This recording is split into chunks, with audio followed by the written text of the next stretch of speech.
Yo, what's going on YouTube? I'm Sue, and this is the second of my three-part video guide series covering all of the threshold fights in Etheria Restart. In case you missed the first part on Termaton, I will link it down in this video's description. Thresholds, by the way, are the fights in this game that you use to farm modules, aka gear or equipment. And if you've come from any other game in the space, like a Summoner's War or an Epic 7, you know how important gear is in this game. Gear is more important than having rare SSR characters. Gear is what makes everything possible, so it's super important to have your threshold farm teams down pat. This guide will be on Dokidoki, which is arguably the most important threshold fight in the entire game. And that is because the gear that drops from Dokidoki gives bonus speed to your characters. If you've never played a gear grinding gacha, especially one that has PvP, just know that speed is usually, but not always, the best stat in the entire game, so most people are going to want to farm this fight quickly. In this guide, I'll go over the mechanics of the fight very quickly before showing you two teams. Number one is going to be a free-to-play friendly team that is a bit slow, but it's very stable and consistent, which will allow you to bring in some gear early on in the game. And then once you start to progress towards the late game and have acquired more SSR characters, we'll go over a much faster team that you can build to clear things in sub 1 minute. It's going to take a little bit to get there. You're going to need some very high rarity characters and a couple of good pieces of gear and skill ups. But we'll talk more about that when we get to the later part of the video. For now, let's go over Dokidoki's mechanics. Dokidoki is a two-wave fight despite what the game tells you, and you're not actually fighting against Dokidoki herself, just some random mobs that she spawns. The first wave will have you facing off against 4 enemies, with the second wave containing 5. Every time Dokidoki herself takes a turn, she's going to mark one of her allies with Spotlight Focus. If they've already been marked previously, they will be upgraded into the stronger Meltdown monster before marking another enemy. If they are already a Meltdown monster, then she will increase their attack for the rest of the fight due to the Frenzy status. On a long enough timeline, the attack increase is going to be enough to 1 or 2 shot even the tankiest Animus in Etheria Restart, so in theory you shouldn't really take too long on this stage. I say in theory because you can actually take a long time on this fight and still succeed, and that's going to be the basis for the free-to-play friendly team that we'll be talking about in the next section. Dokidoki's core mechanic is a shield that reduces all damage enemies on this stage take by a fixed percentage. How much damage they have reduced is going to depend on the difficulty of the stage you're on. For example, the Inferno difficulty is a 90% damage reduction. In order to reduce the damage reduction shield, you must hit enemies with a control effect. These include things like Freeze as well as Slumber, although there are many others that can appear on various characters in the game. Basically, you have to build a control team to farm this stage efficiently, and if you've ever played one of these gear grinder gachas before, you know that control teams can take a while to win, but they are very consistent. Now that you know the mechanics of the fight, let's talk about who we're playing for our free-to-play team and why. So obviously, you're going to want to have a main damage dealer just like you did with Termaton. You're going to want to have some kind of healer in case things go wrong. You're going to want a defense breaker to increase the overall DPS of your main damage dealer. You're going to want some kind of support to help increase the damage or speed them up through turn meter manipulation. And then finally, in the last slot, you're going to want to have some kind of control character in order to reduce Dokidoki's damage reduction shield. Now, let's talk about main damage dealer first. The game starts you with the SSR character Leanne that you see here on your screen, and she's a great main damage dealer for most content, but unfortunately Dokidoki is a blue element fight, and she is a red color Animus here, as you can see, and as a result, she's not exactly the best. Also, unfortunately, there's no guarantee that you out there watching this video have some kind of specific SSR character. A lot of things will work here in the main damage dealer slot. For example here, as you can see, I have Real Mocha already queued up. This is the most popular SSR in order to tackle this. And if this is a character you want to take with your selector or you pulled her early on, you could use her.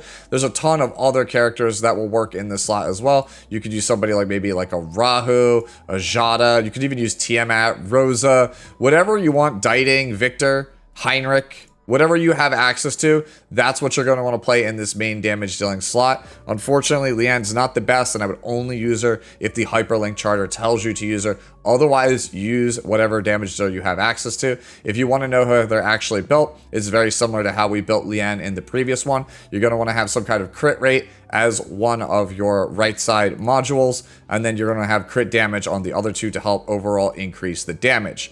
Now, For this video, instead of having a actual main damage dealer, I'm going to elect to play 2 control characters because even though you won't be doing a ton of damage with all of their crowd control effects, they will basically be able to hard lock down the fight. It'll take like 4 or 5 minutes per clear, but there's basically no way you can lose. And as long as you don't lose fights in Etheria Restart, you're not going to be wasting stamina. So that in of itself is a bonus. Use this as a starter team if you so choose. Again, if you have a main damage dealer, play it instead of this character I'm going to recommend here in a second, Kraken. Right, but for the rest of this team, we're going to play 2 control characters in addition to a defense breaker, a healer, and a support. Now, the best control character here in order to reduce the shield is probably going to end up being Kazuyo the Reverie, right? Because she is a green element versus blue element stuff. That's very, very good. Also, her gear requirement is very, very low. She has built-in CC, as you can see here, on her skill 3. And then her passive allows her to deal damage to slumbered characters without waking them up. And then you have a slumber on the S1. So basically does everything that you want. Even when her cooldowns are down, she'll still be able to get that damage reduction effect off of the mobs that you're actually fighting. As for how you have her built, you want her to be either your fastest or second fastest character overall. Basically go for like +8 or +12 Swift Rush as your set. And then on the right side here, it's just basically some combination of effect accuracy and then HP bonus if you actually need to survive. But basically, if you can afford to get 3 effect accuracy on the right, that is what I would end up going with. As for the shell, anything that either reduces her cooldowns would be ideal or just helps speed her up overall. That would be great. Same thing here when we take a look here at Kraken. He's pretty much the same exact thing, just effect accuracy, right side modules, Swift Rush at +8 or +12, and then the shell also is something that reduces his cooldowns. More so with Kraken than Kazuya, you want to make sure that you have some kind of cooldown reduction effect as one of your shells because his cooldowns, until you get them skilled up with prowess, are going to be quite long. As for the healer, I'm going to be playing Dorothy because this is the one that everyone starts the game with until you pull Sonya, right?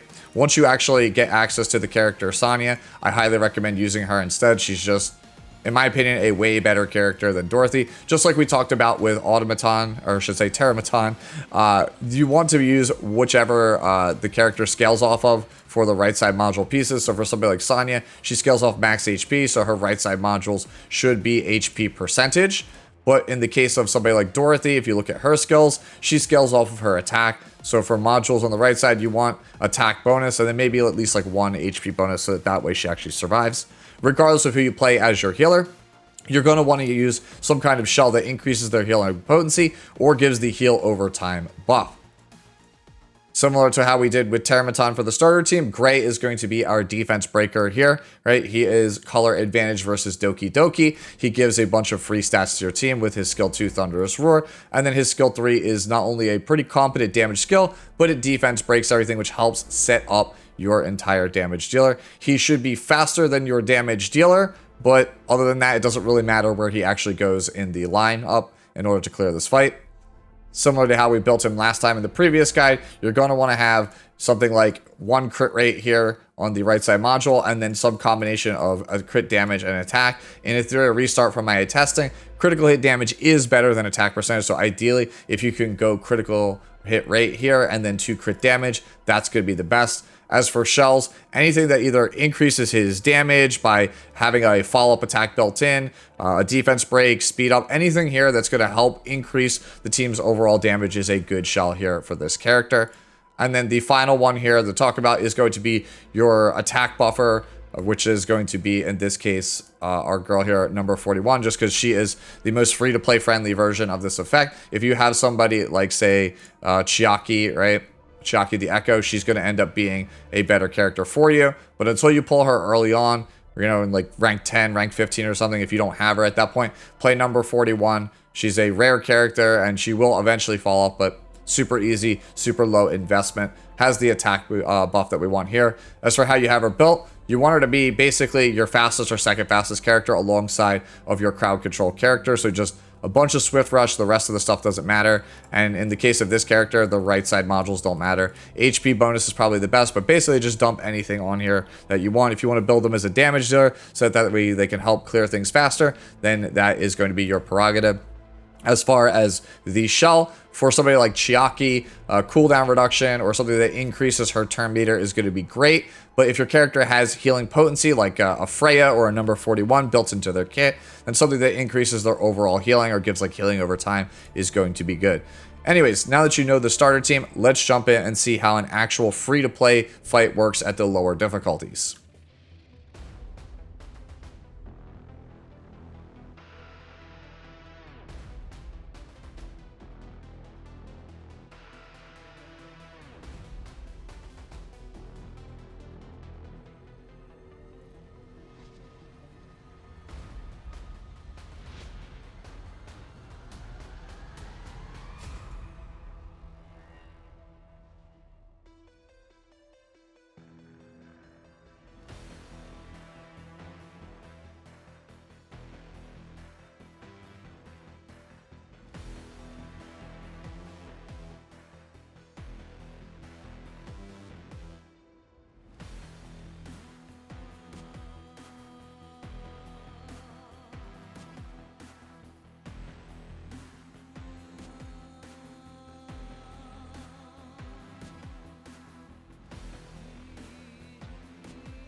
So as you can see, that team is very stable, very consistent, but it is also very slow. Considering that there are people out there that are going to want to be using their stamina refreshes to try to farm as much Dokidoki as possible because, well, it drops speed gear. Speed is usually the best thing in these games. People are going to want to know, how can I farm this even faster? Well, the short answer is you take the very first team, the free-to-play team that we talked about, and you take out one of the control characters for a strong damage dealer. Hopefully by the time you've gotten to the hell difficulty, you have somebody that's at least decent and is probably going to end up needing to be an SSR, because at the launch of Etheria Restart, the SR characters that deal damage, they are very strong, but they are also single target, and you have 9 enemies that you have to clear in order to get the victory. So while Diting is an excellent SR damage dealing character, while Victor here is an excellent SR damage dealing character, they're not particularly super great for Dokidoki. But this is all you have, and you want to go for a faster, like 2.5 minute clear, then take out one of the control characters from the first team, play one of these characters. To get a truly fast team, though, you will need some kind of SSR character that specializes in AoE damage. So that could be somebody like Rosa, for example. It could also be somebody like Jada if you pull this character. These are things that could work out for you. But the best option that I found is Real Mocha. And so I'm going to show you guys a speed clear team with Real Mocha. It's going to consist of Real Mocha as the main damage dealer. You're going to use some kind of attack buffer that has turn manipulation, like a Chiaki the Echo or a Freya, for example. You're going to use Gray as your defense breaker. And then you're going to need 2 control characters. So in this case, I'm going to be using Kazuyo the Reverie as well as Kraken, but feel free to use whatever you have. Like, for example, if you need to use Obel in a pinch, then that can work out for you as well. So let's start with the top of the order. The fastest character on your team should be your attack buffer in Chiaki the Echo, right? or Freya or whatever you have. So this should be going first, and that is largely to help turn meter push up the team with the skill 3 here, as well as give attack buff. As for how we have her built, just give her as much speed as you possibly can, so probably plus 12 Swift Rush, and again, as much speed on your subs as you could possibly get in the remaining slots. As for the shell, anything that increases her turn meter or reduces her cooldown is going to be great. After that, you're going to want to choose your first of your control characters and make them the second fastest character overall on your team, right? In this case, it's going to be Kazuyo the Reverie. As for how you have her built, again, it's going to be plus 12 on Speed Rush, and then the right side should have at least 2 effect accuracy pieces, more if you want to just kind of guarantee it. Otherwise, just go with something that gives damage or health, your choice. And then the actual shell here reduces cooldowns or increases speed, just like with Chiaki the Eka.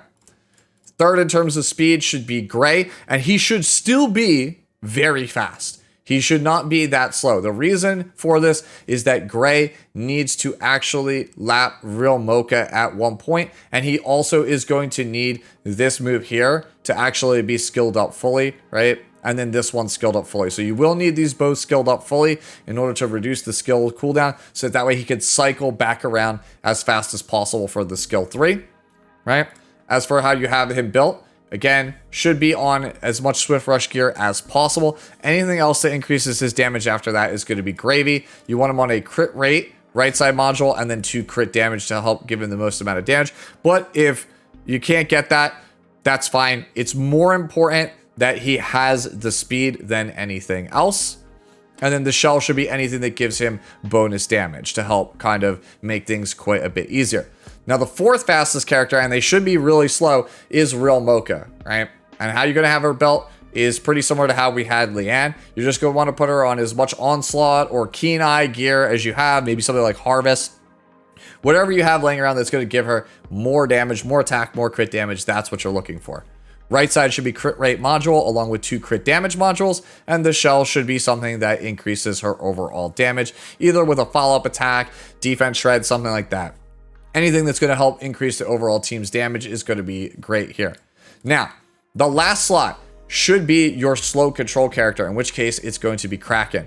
And as you can see here, I have him just a little bit slower, right, than I have my Real Mocha by about like 8 speed or so. And the reason why this is the case is because the way that the team is going to play out is Chiaki's going to give the attack buff. It's going to push up into your control character number 1. They're going to remove the damage reduction shield. Gray is going to come in. He's going to use his defense break. That's going to allow Real Mocha to come in, use her skill 3. It's going to splash damage and AoE kill everyone on the enemy team. And then you'll move on to wave 2. And since Kraken has not gotten a turn yet, he will be the first in the team order to go. He'll throw the briefcase, completely stun everybody, remove the shield, and then you basically proceed as normal. Once Gray gets his skill 2 defense break back up, then he'll be able to defense break everybody, and that will set up for some big AoE damage on Real Mocha to clear everybody out. As for how I have him built, again, just 2 effect accuracy pieces. And then after that, honestly, you might as well just go for damage, because what else are you going to build him on, right? You can't really build too much else. He can't be fast. You can't put him on Swift Rush, right? He's got to be the slowest character on your team. If you don't want to do this, or you just simply don't have the damage on your Real Mocha to one-shot the first wave with this setup, I would swap Kraken out for your healer of choice, in which case Sonya. It'll still be faster than if you had played the slow and steady team from the start of the video, but you know, it's not going to be as fast as the actual one-shot. The one-shot here is basically only going to work if you have absolutely cracked out gear on your Real Mocha. She's fully leveled and fully skilled up. I'm just doing it here in the video for completeness sake. Anyways, that's enough yapping about the team explanation. Let's jump in and see how a quick clear looks.